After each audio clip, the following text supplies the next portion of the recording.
আসসালামু আলাইকুম রহমতুল্লাহি ওবরকাতুহু। সম্মানিত দর্শক, বাংলাদেশের সার্বিক পরিস্থিতি জটিল থেকে জটিলতর হচ্ছে।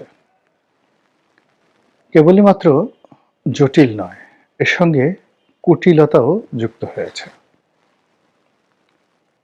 জটিল এবং কুটিল এ দুটো শব্দের যে বাংলা ব্যুৎপত্তিগত অর্থ আপনাদের বিরক্তি না ঘটিয়ে খুব সংক্ষেপে বলতে চাই। যেমন ধরুন, পরিবেশ পরিস্থিতি অনুযায়ী যে ঘটনাগুলো ঘটে স্থানকাল পাত্র ভেদে, এবং যেগুলো আপনার সাধ্যের বাইরে চলে যায়, সহজ সরল নয়, সেগুলোকে জটিল বলে। আর কুটিল হলো যে এরকম ঘটনা ঘটানো হয়েছে, চক্রান্ত করে এই ঘটনা ঘটানো হয়েছে।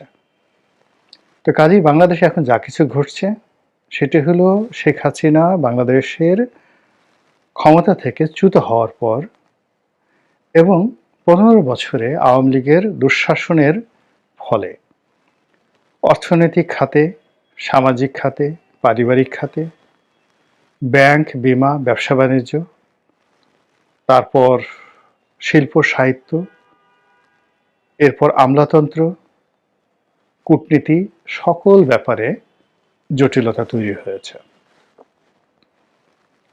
শূন্যতার কারণে জটিলতা তৈরি হয়েছে, অভাবের কারণে জটিলতা তৈরি হয়েছে, অযোগ্যতার কারণে জটিলতার তৈরি হয়েছে, এবং এই জটিলতা ডে বাই ডে বেড়ে যাচ্ছে। এইগুলো একটা পার্ট।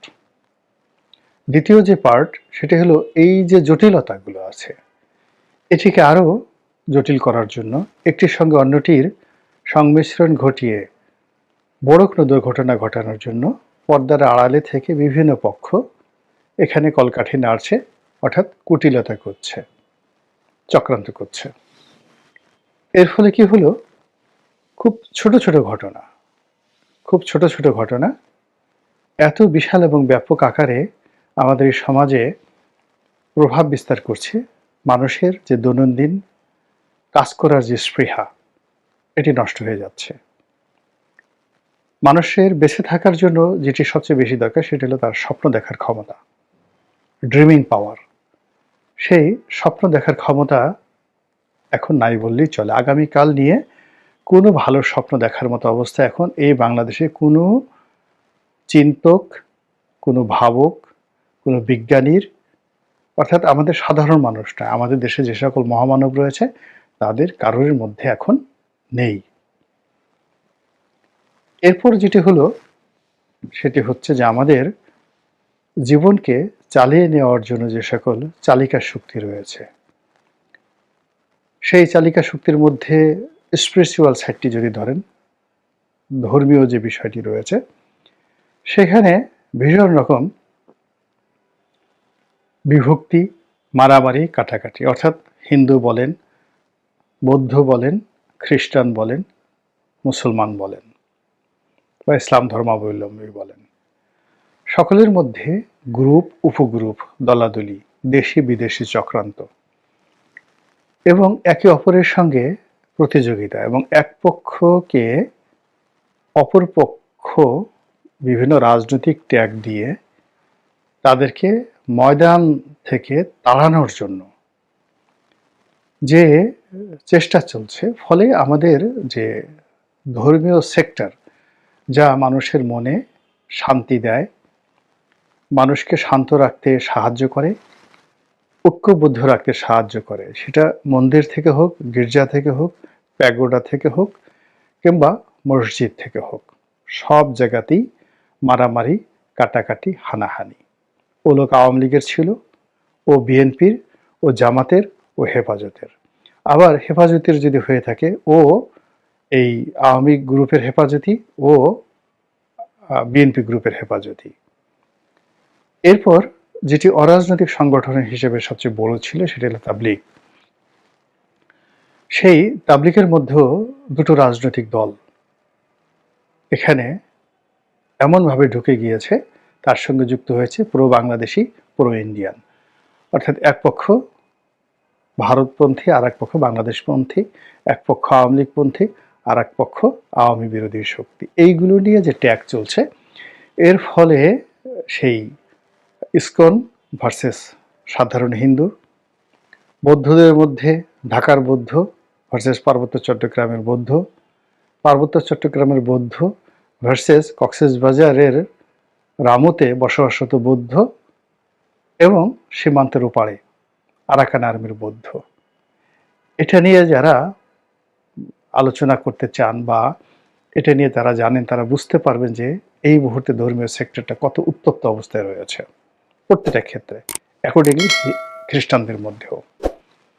তো এই যে পরিবেশ এবং পরিস্থিতি, এই পরিবেশ এবং পরিস্থিতির কারণে ধর্মীয় সেক্টরটাতে আমাদের কোনো শান্তি দিচ্ছে না, কোনো প্রশান্তি দিচ্ছে না, বরং এখানে যে আতঙ্কগুলো ক্রমশ বাড়ছে, এই তাবলিগ নিয়ে যে কোনো সময় মারামারি কাটাকাটি হতে পারে, এবং ওয়াজের ময়দানে যেভাবে একচেটিয়া জামাতের লোকজন দখল করে আছে, তাদের সঙ্গে আহলে সুন্নাতুল জামাত, তাদের সঙ্গে আপনার এই যে হেফাজত এবং চরমোনাই, এদের মারামারি লাগা সময়ের বিষয়, একেবারে সময়ের বিষয়।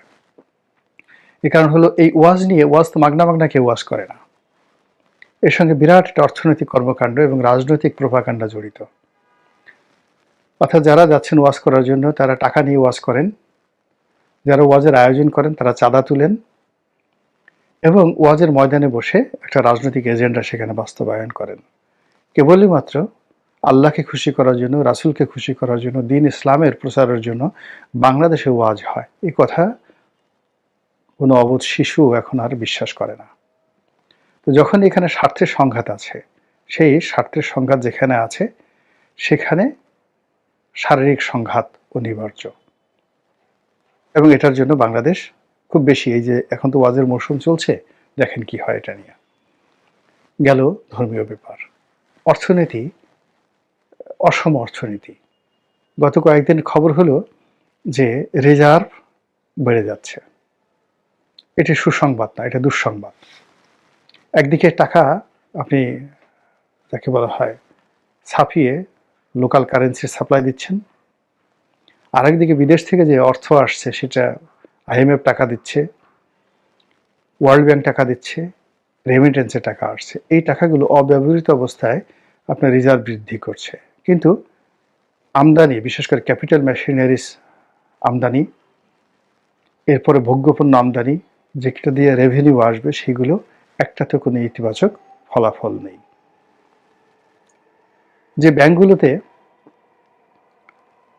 সমস্যা চলছিল, একটা ব্যাংকের সমস্যার 1% সমাধান হয়নি, বরং বড় বড় শিল্প গ্রুপগুলো, ভ্যাক্সিমকোর কারখানাগুলো বন্ধ, এসআলএমের কারখানাগুলো বন্ধ, সামিট গ্রুপ তাদের যে বাংলাদেশি পাসপোর্ট তারা হস্তান্তর করে এখন তারা অ্যাবসলিউটলি বিদেশি পাসপোর্টধারী হয়ে গেছে।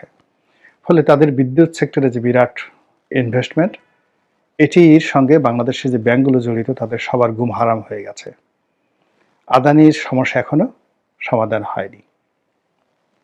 ফলে অর্থনীতির যে সেক্টর, ব্যাংক, বিমা, শেয়ার মার্কেট, এই শেয়ার মার্কেটে এক দরবেশ গেছে, আবার নতুন শত শত দরবেশ এখানে আমদানি হয়ে গেছে।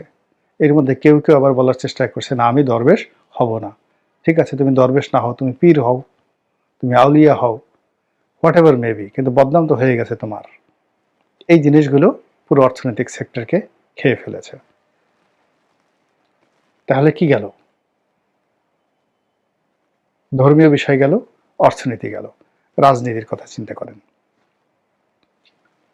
রাজনীতির যে পুরো যে সম্পর্কটি, এটি তছনছ হয়ে গেছে, কেউ কাউকে বিশ্বাস করছে না।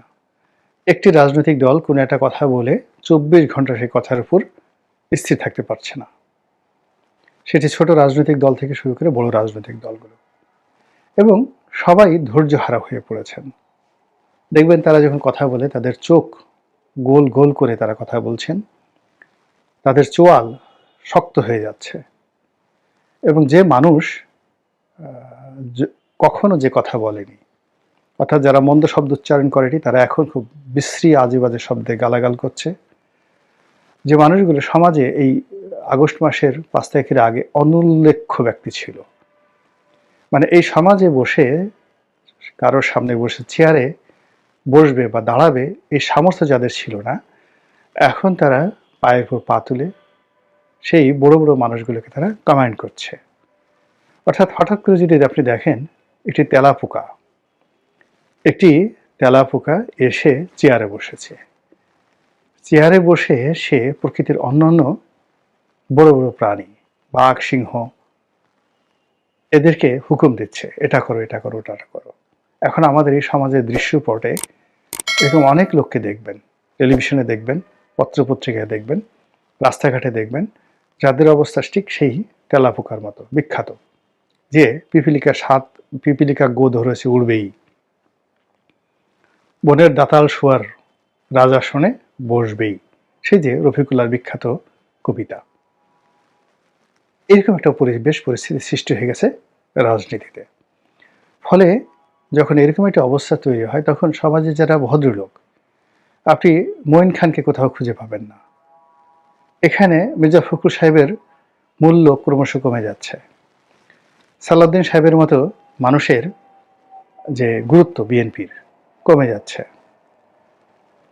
আবার আওয়ামী লীগের যে সমস্ত ভালো ভালো মানুষ, সাবের হোসেন চৌধুরীর কোনো খোঁজ খবর নেই, নিখোঁজ, লাপাত্তা। আওয়ামী লীগের অন্ততপক্ষে এই সমাজে এই মুহূর্তে আওয়ামী লীগের রাজনীতির হাল ধরতে পারে 100 লোক আছেন, যাদের বিরুদ্ধে কোনো রকম দুর্নীতির অভিযোগ নেই, যাদের বিরুদ্ধে কোনো জনরোষ নেই, কিচ্ছু নেই।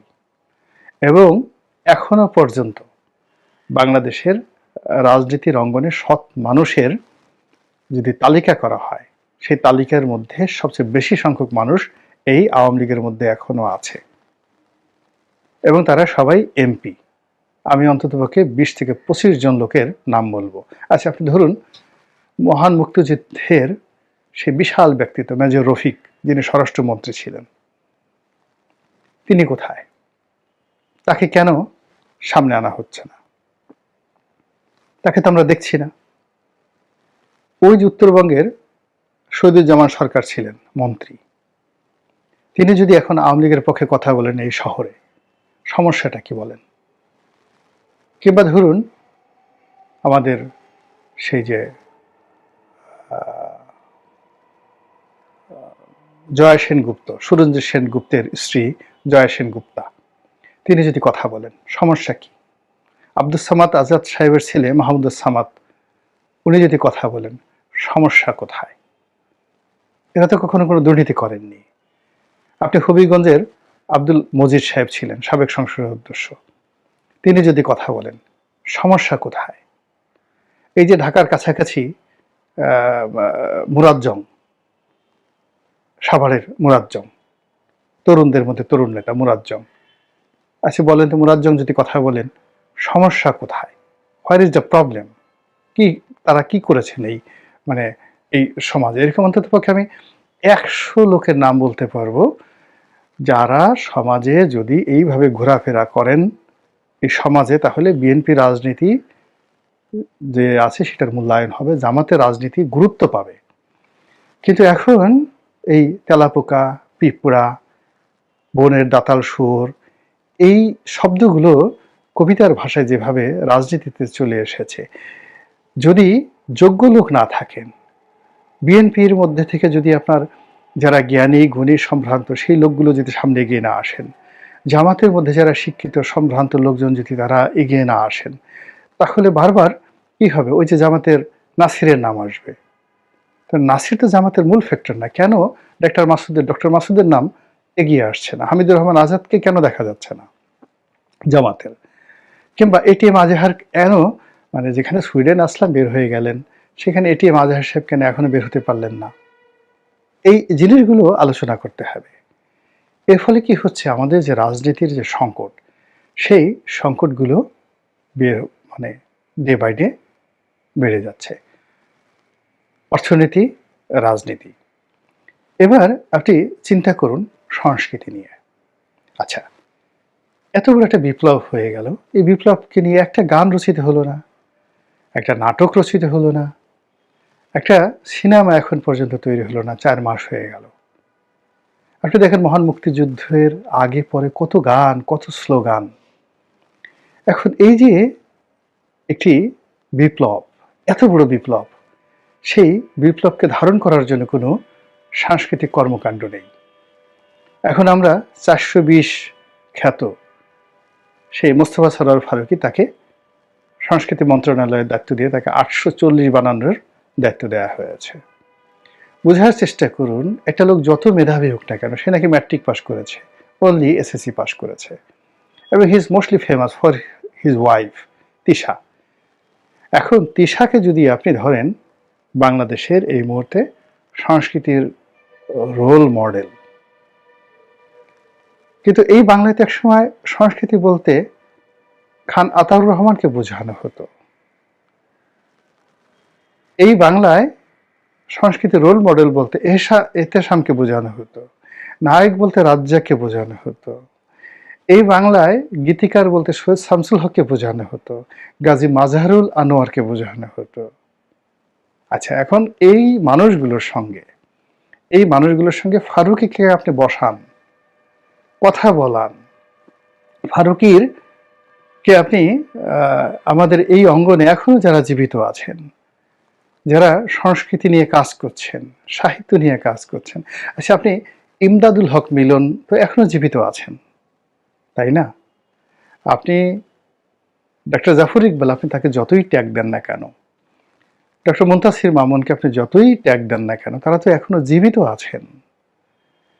এই যে বিএনপির যে সমস্ত লোকজন আছেন, বিএনপির মধ্যে তো অনেক নাম করা লোকজন আছেন, তো তাদের সঙ্গে আসলে এখানে কি মোস্তফা ফারুকী বা তিশা যায় বলেন তো?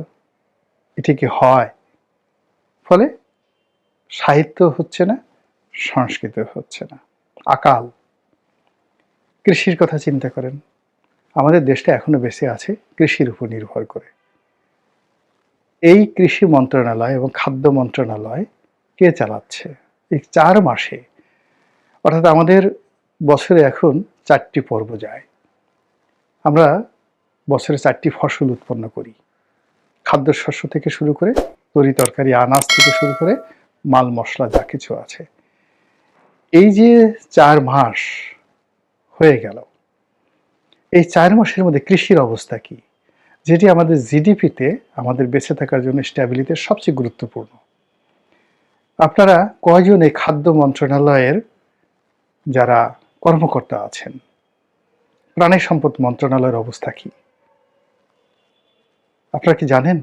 মানে এই যে আমরা স্বরাষ্ট্র মন্ত্রণালয় নিয়ে খুব লাফালাফি করছি, এইগুলো দেশ ঠিক রাখতেছে না, দেশ ঠিক রাখছে খাদ্য মন্ত্রণালয়, প্রাণী সম্পদ মন্ত্রণালয়। তো এই যে প্রাণী সম্পদ মন্ত্রণালয়, খাদ্য মন্ত্রণালয়, তারপরে কৃষি মন্ত্রণালয়, এদের অবস্থাটা কি বলেন তো?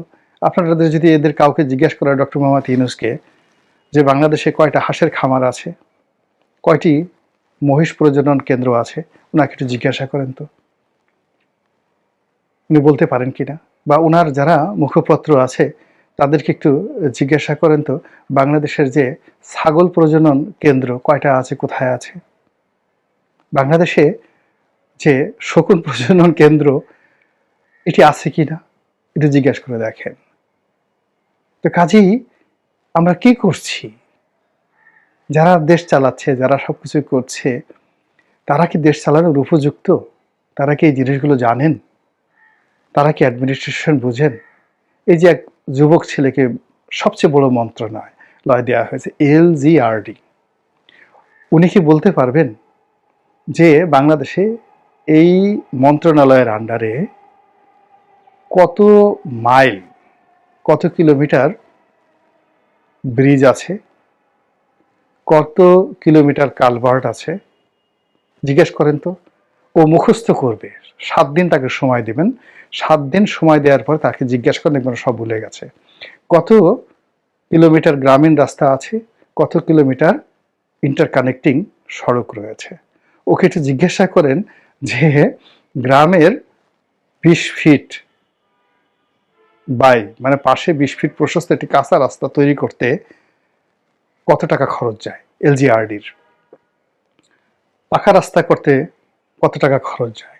৩ টনের একটা ট্রাক চলাচল হয়, এরকম রাস্তা করতে কত টাকা খরচ যায়? ৫ টনের ট্রাক যাইতে পারে, এরকম রাস্তা করতে কয় টাকা খরচ যায়? এই কথা একটু এই এলজিআরডি যাকে দায়িত্ব দিয়েছেন জিজ্ঞাসা করেন। ও ওখানে বসে লেবেন চুষ, সারাদিন বসে বসে ফিডার খাওয়া আর লেবেন চুষ ছাড়া, খাওয়া ছাড়া ওর অন্য কোনো কাজ নাই।